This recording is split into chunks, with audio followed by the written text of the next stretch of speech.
தென்காசியில் கொட்டி தீர்த்த வரலாறு காணாத கனமழையால் சிற்றாற்றில் வெள்ளப்பெருக்கு ஏற்பட்டு சாலை துண்டிக்கப்பட்டது.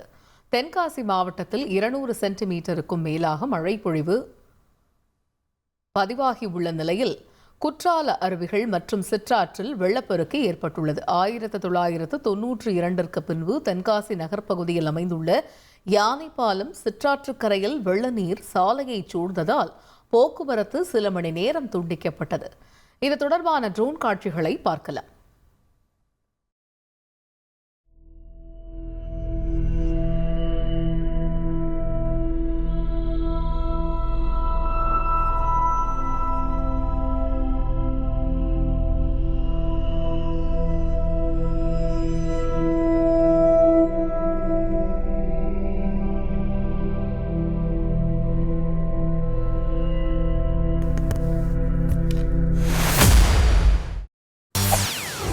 செய்திகளை உடனுக்குடன் தெரிந்து கொள்ள உடனே சப்ஸ்கிரைப் பண்ணுங்க.